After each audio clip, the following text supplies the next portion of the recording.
Hello guys, আসসালামু আলাইকুম। Welcome to my new blog. তো আপনাদের সাথে শেয়ার করবো আজকে ডিম বানানোর রেসিপি। তো চলুন শেয়ার করি। তো ফার্স্টে ডিম এখানে রেখে দিলাম, তারপরে মিল্ক ঠান্ডা আমি একটু ঘন করে তারপর রেখে দিয়েছিলাম। তো এবার চলে যাচ্ছে হচ্ছে গিয়ে এখানে পাতিলে আর কি ক্যারামেলটা বানানোর জন্য। তো এখানে ক্যারামেল দিয়ে চিনি দিয়ে দিচ্ছি পর্যাপ্ত পরিমাণ। তো ক্যারামেলের কালারটা হয়ে এসেছে প্রায়, তো এখনো হয়নি আর কি, এরকমই কালার আর কি রাখবেন আপনারা। তো আমি কিছুক্ষণ এটাকে রেখেছি আর কি, ক্যারামেলের কালারটা রেখে দিচ্ছি। এই কালারটা হলে আপনারা নামিয়ে ফেলবেন। তো আর কি ভিডিও করতে করতে তো আমার কালারটা একটু বেশি হয়ে গিয়েছিল, তারপরে দেখতে পাবেন তখন আমার ফুটটা হালকা একটু দিয়েছিল। তারপরে এই পর্যায়ে নামিয়ে দেবেন। তো আমি এই পর্যায়ে হচ্ছে গিয়ে ক্যারামেলটা নামিয়ে নিয়েছি। তো এবার আমি আমার পাত্রের মধ্যে ঢেলে নিয়েছি, যেটার মধ্যে পুডিংটা আর কি আমি সেট করবো। তো আগে ক্যারামেলটা সেট করে নিয়েছিলাম। তো চলুন ক্যারামেলটা সেট করে নিই। তো গাইস, আমার কথাগুলো তীব্র খুবই আমার ঠান্ডা লাগছে, তো গলাটা বসে গেছে, এর জন্য কথাগুলো একটু হয়তো একটু অন্যরকম আপনাদের কাছে লাগতে পারে। তো চলুন এখানে ক্যারামেলটা আমি ঠান্ডা হতে রেখে দিই। তো ক্যারামেলটা ঠান্ডা হওয়ার সাথে সাথে তো ওখানে আমরা চলুন ব্লেন্ডারের কাজটা সেরে নিই। তো চলুন ওখানে ব্লেন্ডারের কাজ সেরে নিই। তো ব্লেন্ডারের মধ্যে আমি যে কটা আপনারা ডিম দিবেন আপনাদের পরিমাণ মতো, তো আমি এখানে 6টা ডিম অ্যাড করেছিলাম। আমি আমার পরিমাণ মতো আর কি ডিমটা অ্যাড করে দিয়েছিলাম। তো আপনারা যে কয়জন আছেন আর কি, যতটুকু পরিমাণ আপনারা বানাবেন ততটুকু পরিমাণ ডিম অ্যাড করে দিতে পারেন। তো আমি এখানে টোটাল 6টা ডিম অ্যাড করে দিয়েছিলাম।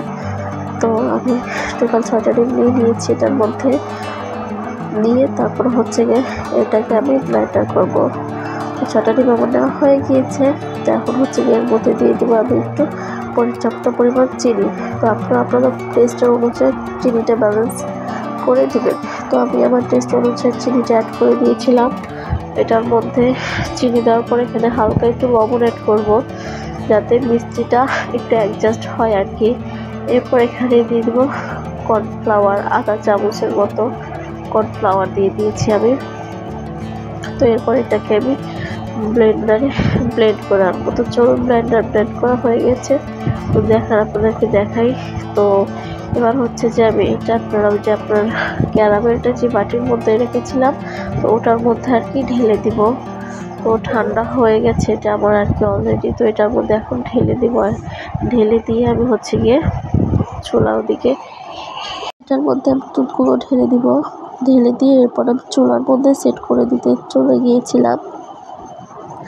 তো হচ্ছে ওদিকে চুলায় সেট, তো আমি এটা পুডিংটা পুরোটা নিয়ে নিয়েছি। এবার ভালো করে একটু ঝাঁকিয়ে দিব, তাহলে ভিতরে যেই বাষ্পটা থাকবে ওটা বেরিয়ে আসবে। হ্যাঁ, তো আমি ঝাঁকিয়ে দিয়েছি ভালো করে।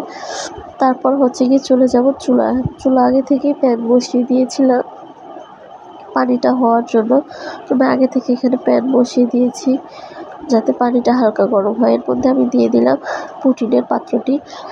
তারপর হচ্ছে উপরে একটু হাড় দিয়ে দেওয়ার জন্য দিয়ে দেবো আমি হচ্ছে গিয়ে একটা পুতা আর কি, আপনারা যে যেটা দিতে পারে সমস্যা নাই। তো দেখুন আমার পুডিংটা অলমোস্ট হয়ে গেছে, প্রায় 20 মিনিটের আধা ঘন্টার মতো রেখেছি। এরপর একটা ছুরির সাহায্যে ভিতরে একটু দেখে নেবেন যে ঠিক আছে কিনা, লেগে যায় কিনা। তো পুরো আমার ছুরিটা ক্লিন আসছে। তো এখন এবার আমার পুডিংয়ের ফাইনাল লুক। তো আশা করি আপনাদের কাছে ভালো লেগেছে।